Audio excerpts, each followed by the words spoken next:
레위기 4장 3절의 말씀입니다. 레위기 4장 3절. 자막을 참조하셔서 4장 3절부터 3절, 6절, 7절, 12절, 13절 우리가 자막을 참조해서 저와 여러분이 한 절씩 교독하겠습니다.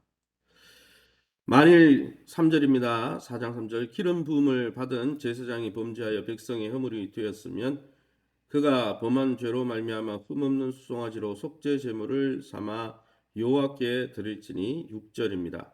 그 제사장이 손가락에 그 피를 찍어 여호와 앞 곧 성소의 휘장 앞에 7번 뿌릴 것이며 제사장은 또 그 피를 여호와 앞 곧 회막 안 향단 뿔들에 바르고 그 송아지 피 전부를 회막 문 앞 번제단 밑에 쏟을 것이며 12절입니다. 또 똥 곧 그 송아지의 전체를 진영 바깥 재버리는 곳이 정결한 곳으로 가져다가 불로 나무 위에서 사르되 곧 재버리는 곳에서 불사를 지니라. 만일 이스라엘 온 회중이 여호와의 계명 중 하나라도 부지 중에 범하여 허물이 있으나 스스로 깨닫지 못하다가 아멘. 오늘은 레위기 4장 전체 말씀 가지고 속죄제의 규례라는 제목으로 첫 번째 시간 말씀 함께 나누기로 합니다. 오늘 성경의 4장 1절부터 5장 13절까지는 속죄 제사에 대해서 다루고 있습니다. 번제, 소제, 화목제에 대해서 모세가 하나님을 통해서 기록하라 하셔서 기록한 다음에 이제 네 번째는 속죄제 제사를 기록하고 있죠. 이 속죄제 제사는 3절에서 오늘 4장 3절에서 12절에 나온 대로 그 드리는 속죄 누가 죄를 지었느냐에 따라서 제사장을 위해서 드리는 속죄 제사 13절에서 21절에는 이스라엘 온 회중을 위해 드리는 제사 22절에서 26절은 이스라엘의 지도자를 위해서 드리는 제사 그리고 27절에서 35절까지 내용에는 평민을 위한 드리는 제사가 나오고 있습니다. 본문은 그 중에서 제사장과 회중의 죄를 속하는 방법에 대해서 말씀하고 있습니다. 그럼 하나님은 어떤 분이십니까? 오늘 본문을 통해서 알 수 있는 하나님은 번제와 화목제에도 분명히 죄를 속하는 안수에서 죄를 속하는 기능이 있었죠. 그러나 속죄제만큼 죄에 대한 죄와 허물을 씻는 제사는 없다는 것이죠. 특별히 속죄제는 부지 중에 알지 못하는 가운데 지은 죄를 속하는 제사였습니다. 성소를 더럽힌 죄를 범한 사람을 정결케 하기 위해서 드렸던 제사였기에 정결제다, 정결하게 하는 제사다, 정결제라고 부르기도 했습니다. 거룩한 곳에만 임하시는 이 하나님께서 더럽고 추하고 죄 많은 자기 백성 이스라엘과 함께 하시기 위해서 죄가 있으니까 함께 하지 못하잖아요. 그러면 하나님이 은혜를 누릴 수가 없잖아요. 그래서 그 백성을 씻고 하나님과 교제할 수 있는 길을 제시하신 것입니다. 구약에서는 죄를 지을 때마다 제사를 드려야 했습니다. 그러나 예수 그리스도가 오심으로 히브리서 말씀에 보니까 예수님의 십자가 단번에 영원한 속죄 제물로 드린 제사로 인해서 이제 우리는 하나님 앞에 전심으로 회개하기만 하면 예수 그리스도를 통해서 용서받고 하나님과 교제할 수 있는 길이 열리게 되었다는 것이죠. 이 놀라운 은혜 앞에 날마다 감사하며 주님의 그 그리스도의 피공로를 의지하고 날마다 주님과 교제하는 저와 여러분 될 수 있기를 예수님의 이름으로 축원합니다. 그럼 오늘 이 본문을 통해서 우리에게 주는 교훈은 무엇입니까? 3절 말씀입니다. 만일 기름 부음 받은 제사장이 범죄하여 백성의 해물이 되었으면 제사장은 온 백성의 스승이자 대표였죠. 그래서 제사장의 삶은 백성의 모범이 되어야 됐고 제사를 관장하는 그의 범한 죄는 백성 전체를 더럽히는 죄와 마찬가지였다는 것이죠. 그래서 제사장의 죄는 족장이나 평민 한 명의 죄보다 훨씬 더 심각하게 다루어지고 제물도 수송아지로 드렸다는 것이죠. 그만큼 죄가 심각하게 다루어졌다는 것이죠. 사랑하는 성도 여러분, 우리가 가정에 또 교회의 중직이나 영적 지도자로서 우리 자신을 날마다 말씀 앞에 점검하며 우리의 잘못과 허물 때문에 가정이 또한 교회가 정말 교회를 어렵게 하고 있지는 않습니까? 날마다 우리 자신을 돌아보아 성찰하고 그리스도의 피로 성결케 함으로 날마다 우리 공동체를 세워갈 수 있기를 예수님 이름으로 축원합니다. 7절 말씀에 계속해서 보면 제사장은 또 그 피를 여호와 앞 곧 회막 안 향단 뿔들에 바르고 그 송아지의 피 전부를 회막 문 앞 번제단 밑에 쏟으라라고 말씀하고 있습니다. 죄로 더러워진 성소를 깨끗하게 하기 위해서 피를 휘장에 뿌리고 향단불에 바르고 나머지 피는 번제단 밑에 쏟아야 했다는 것이죠. 여러분, 예배자가 범죄하면 예배자가 더러워지는 것뿐 아니라 하나님이 임하시는 성막 자체가 예배자로 인해서 더러워지니까 그 피를 성막에 뿌렸다는 거예요. 성소의 휘장과 성소의 그 하나님 앞에 예배드리는 향단불에 발랐다는 것은 그게 더러워졌다는 거죠. 예배자 때문에, 예배자의 죄 때문에 예배하는 자리가 더러워진다는 것이죠. 사랑하는 성도 여러분, 이제는 자신을 드림으로 휘장을 찢으신 예수님의 피로 우리 예배하는 우리 자신이 깨끗해지고 하나님과의 만남의 장소가 깨끗해진다는 것입니다.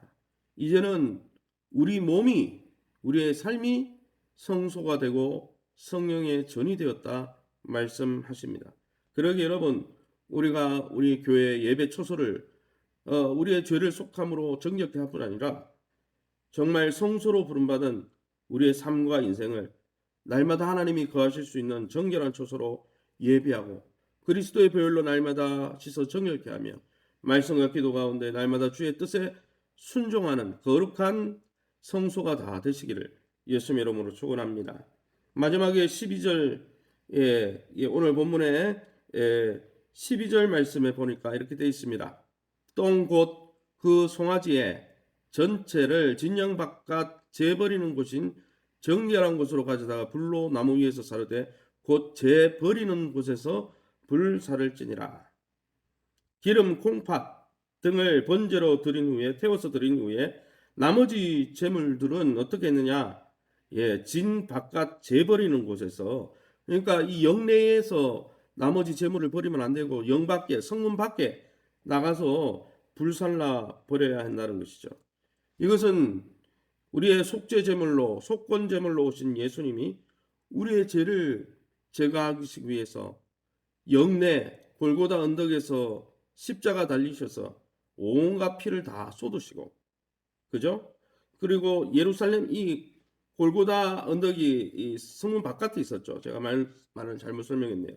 영문 밖에서 달려 돌아가시면서 그가 제물로 온전히 불살라진, 십자가에서 불살라진 것 같이 그렇게 들이신 것을 상징하는 것이죠. 사랑하는 성도 여러분, 이제는 예수 그리스도의 보혈로 날마다 깨끗함을 받고 또 이제는 남은 삶을 사단의 종로로 타며 죄의 종로로 타는 자가 아니라 하나님의 뜻을 옳게 분별하며 부끄러울 것이 없는 거룩한 성소로 쓰임받는 저와 여러분 될 수 있기를 예수님 이름으로 축원합니다.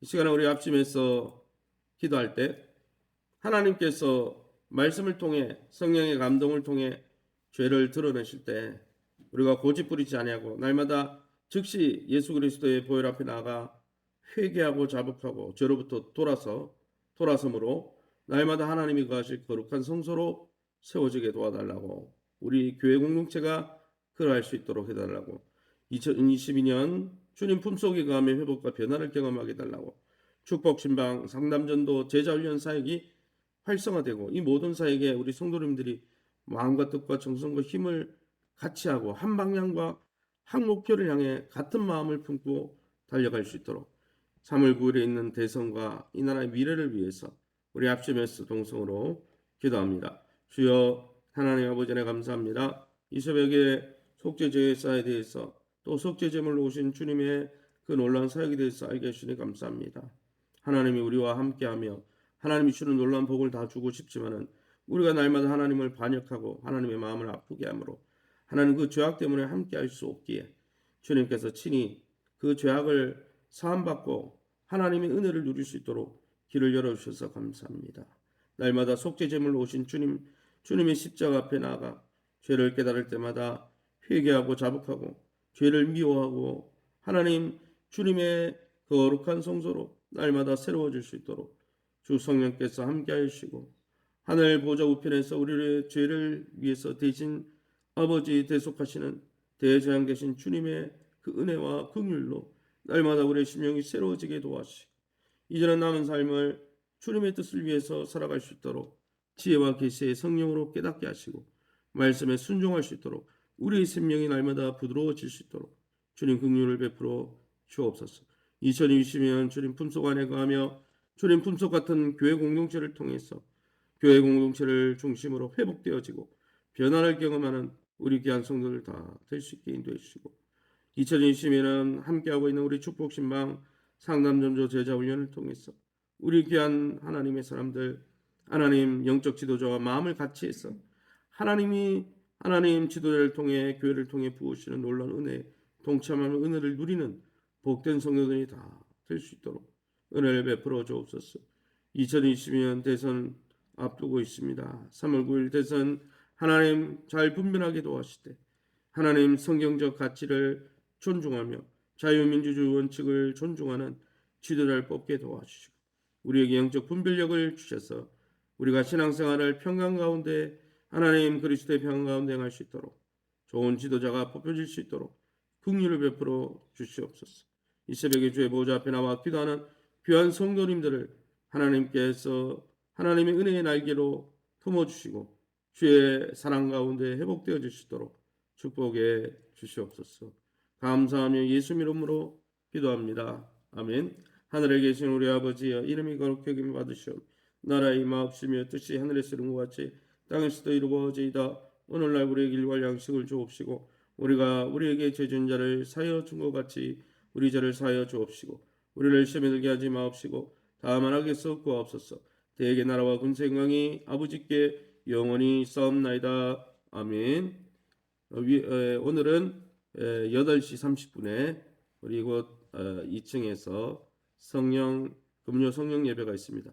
기도로 한 주간을 준비하고 또 새로운 한 주간을 맞이하는 신령한 은혜가 있게 해달라고 또 여러분 자신을 위해서 오미크론 가운데 우리가 많이 노출되어 있는데 하나님께서 생명 싸기로 지켜달라고 긍휼하게 달라고 여러분 자신을 위해서 또 교회를 위해서 자유롭게 기도하시고 돌아가시기 바랍니다.